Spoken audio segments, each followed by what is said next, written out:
has many names. Gang stalking, mob stalking, community stalking. You're in the middle of this ridiculous, irrational impossibility that is real and is happening.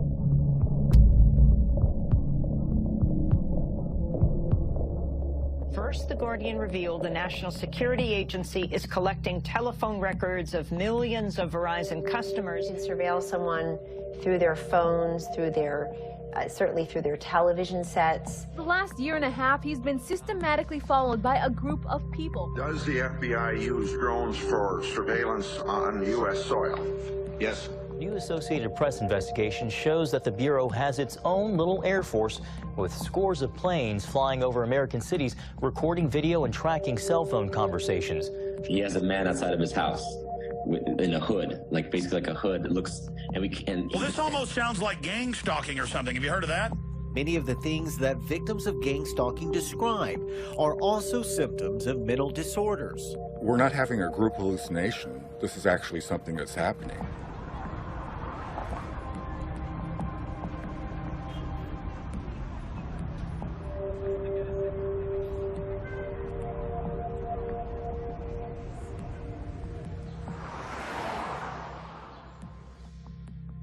I grew up with my parents. My mother was a medical doctor.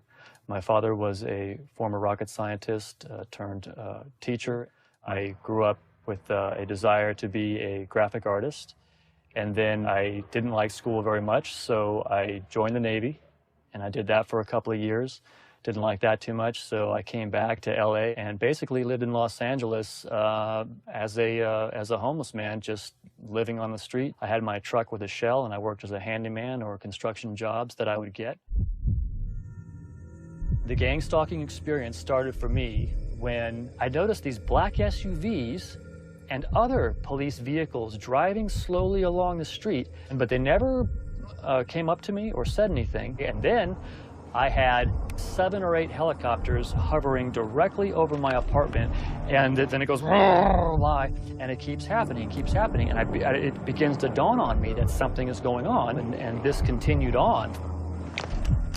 Here comes the gang stalking helicopter. Here he comes.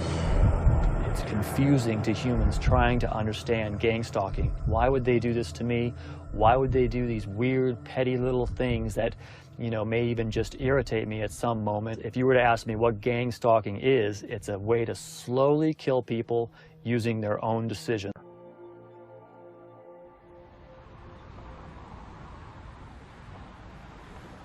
I'm a self-taught makeup artist, and depending on the list that you look at, probably one of the top 10 makeup artists in the world.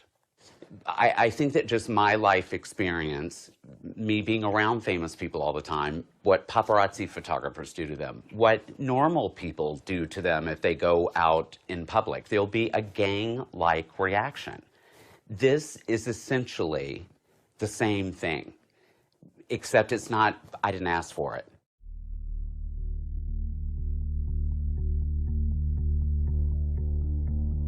In my experience, it started over a year ago. I had rented a space in Hawthorne, California, and people warned me that as a gay man, you know, it was maybe brave of me to rent this space. I never think about things like that. I didn't know what it was called.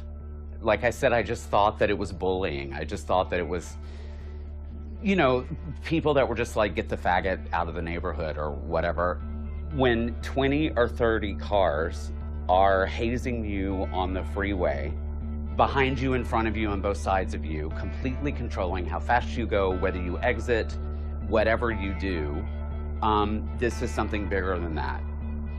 I started spray painting their cars on the freeway. I pepper sprayed them. At this time, it was trying to get them to call the police. That's what I was trying to do.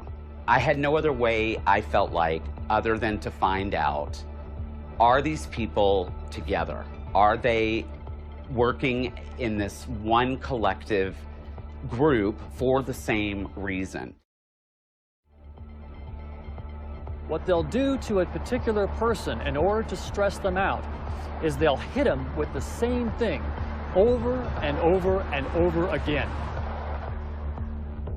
I would get Los Angeles Police Department vehicles lighting up their sirens and not pulling me over, but zooming around me, almost like a continual tactic. This happened so much that I was inspired to buy a dash camera.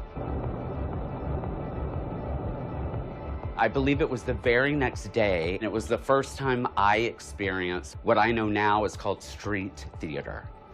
And I watched the parking lot literally fill up with cars. And, you know, heterosexual couples would hold hands and like stroll through the back of the parking lot like they were on some 1950s sitcom.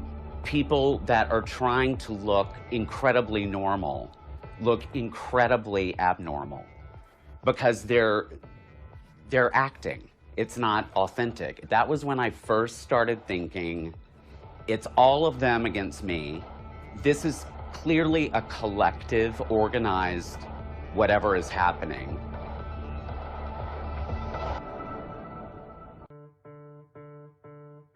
Government has to know about it. How can this can't be like some rogue group operating, you know, some shadowed thing and nobody knows about it. I go to the Van Nuys Police Department, I walk in, I say, this is my ID, this is my name. Are you following me or do you have any knowledge of me being followed? Is there a reason for you to be followed, sir? No, there's not, but people are. Who's following you? Well, I don't know who it is. Well, what are they driving? They're driving cars with dealer tags that you can't trace. Well, sir, there are a lot of dealers here. There are a lot of dealer tags. How do you know that they're following you? Very quickly, you see how crazy you sound. I've never been arrested. I've never had a DUI. Anything whatsoever. Whoever is in charge, which is so weird, is spinning this web about what a deviant, immoral, less than a human being you are. That's the only thing that I can think of that would get that many people in this collective effort to get rid of you. This happens to you enough, believe me, you will feel stress. You will get that feeling of helplessness.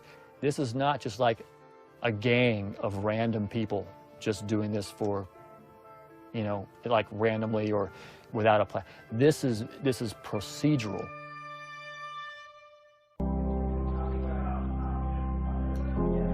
People just would not believe the suffering that people in this community endure every single day. I've lost just about all of my friends. They're afraid to talk to me. They think it's very effective. They think I'm crazy. My family doesn't know anything about it.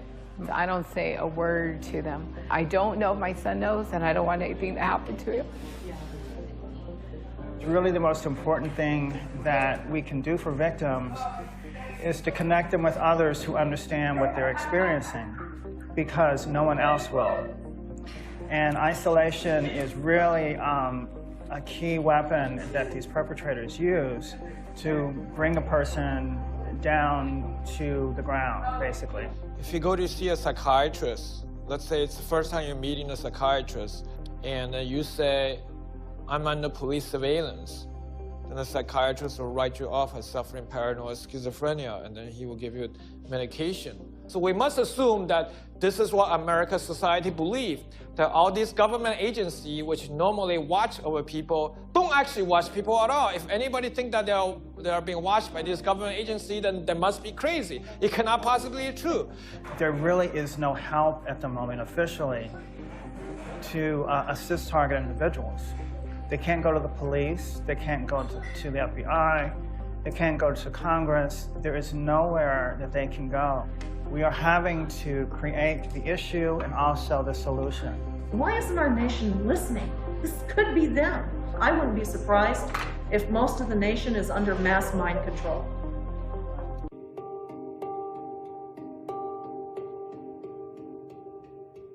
At least if I can do anything, if I can achieve anything by exposing this issue to the general public, it could be that it takes away these criminals' right to destroy people's lives with this, because it's terrible what's happening to people. I mean, what kind of a country do we live in where you can't say certain things or do certain things without our own government using these subversive, underhanded tactics to drive you crazy? You're in the middle of this ridiculous, irrational impossibility that is real and is happening and is stranger than fiction or anything that you can imagine. And it's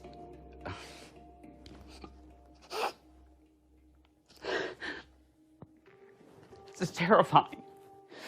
Fuck. I don't want to start crying. It pisses you off. It frustrates you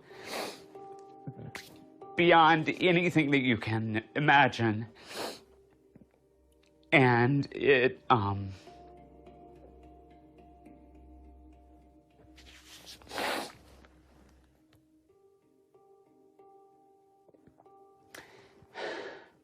changes you.